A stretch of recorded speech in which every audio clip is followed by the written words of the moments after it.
எதனால அவர் இன்டர்வியூவே கொடுக்கறதே இல்லை கவுண்டமணி சார்? அதுக்காக உங்களுக்கு இப்ப நீங்களாச்சும் கேட்டிருக்கீங்களா? அவரை பொறுத்த வரைக்கும் இது நாட்டுக்கு தேவையில்லைன்னு நினைக்கிறாரு. என் நடிப்பை பாக்குறதுக்காக தியேட்டருக்கு வர பாரு, சிரிச்சா சிரி, சிரிக்காச்சு போ, அவ்வளவுதான். என்னை பத்தி வேற என்ன தெரிஞ்சுக்க வேண்டியிருக்கு அப்படின்னு ஒரு பிரஸ் போட்டு வந்து கவுண்டமணி என்கிட்ட, சார் உங்க வாழ்க்கையில மறக்க முடியாத நிகழ்ச்சி அப்படின்னா, காலையில் நீ என்ன டிஃபன் சாப்பிட்டு இருந்தாரு யோசிச்சார், அதுவே மறந்து போச்சு இல்ல, அது மாதிரி எனக்கு எல்லாம் மறந்து போச்சு போயா. எங்கிட்ட நிறைய பேர் கேட்டாங்க, நானும் அவர் உட்காந்து பேசுறேன், அவரு அழப்போங்க செஞ்சு நீங்களே கேட்டிருக்கீங்களா அவர்கிட்ட பேசலான்னு? அண்ணா இப்படி கேக்குறாங்கன்னா அப்படின்னா அவர் இன்னும் ஓப்பனா சொல்றாரு, நீங்க வேற அவங்க காசு சம்பாதிக்கிறது நாம எங்க பரியாகணும், தேவையில்லையே. நடிகன்ங்கிறது ஸ்கிரீன்ல நீ வாங்குற டிக்கெட்டுக்கு அந்த ஸ்கிரீன் இமேஜுக்கு என்ன, இவ்வளவுதான். இதை தாண்டி என்னை பத்தி ஒண்ணு தெரிஞ்சுக்கிறதுக்கு அதுக்கு இது ஒண்ணு இல்லை. தமிழ் சினிமாவோட இந்த வருஷம் வந்து மலையாள சினிமாக்கள் நிறைய படங்கள் வந்துச்சு. அதுல ரொம்ப ரீசெண்டா செம்ம ஹிட் ஆனது ஆவேசம். ரீசெண்டா ஒரு மீம் ஒண்ணு பார்த்தேன், என்ன ஆவேசம், ஒரு 15 வருஷத்துக்கு முன்னாடி அடிதடின்னு ஒரு படம் பாத்திருக்கீங்களா?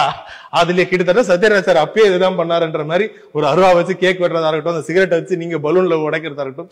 சோ அதுல 2 எக்ஸ்ட்ரீமும் காமிச்சிருப்பாங்க. சோ ஒரு பக்கம் உங்க மடியில வந்து ஃபஹத் ஃபாசில் இருக்க அந்த ஒரு போட்டோவும் இப்ப ரீசெண்டா வைரல் ஆச்சு, அதே நேரத்துல இந்த இதுவும் வைரல் ஆச்சு. சோ உங்களுக்கு ஞாபகம் இருக்கா இது எந்த ஷூட்டிங்? இல்ல, இது வந்து பொம்முக்குட்டி அம்மா நடிக்கிறப்போ ஆலப்பியில, ஆலப்புழா. ஃபாசில் சார் கேரளால என்னன்னா எல்லாருமே அவங்க சொந்த ஊர்ல தான் இருப்பாங்க. இப்ப நம்ம எப்படி இங்க கிளம்பி எல்லாம் சென்னைக்கு வந்துடும்ல சினிமாவில் நடிக்கிறோம்னா, அங்க வந்து எல்லாரும் அவங்க ஹோம் டவுன்ல தான் இருப்பாங்க.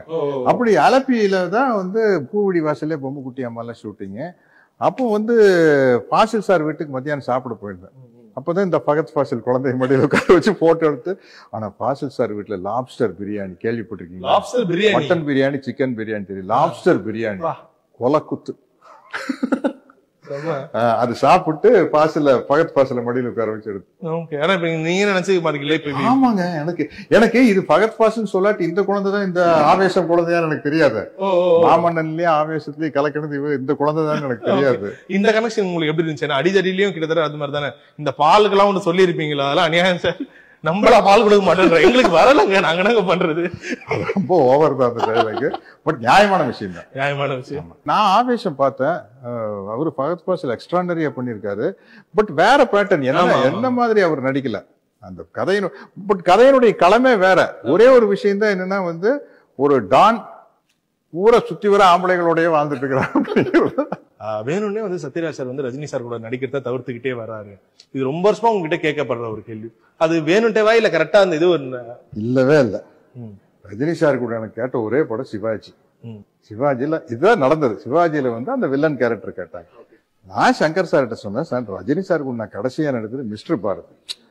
அதுல வந்து ஏட்டிக்கு பூட்டியா ஈக்குவலா இருக்கும், என்னம்மா கண்ணு சௌக்கியமான ஒருத்தர் பாட்டு பாடுற அளவுக்கு.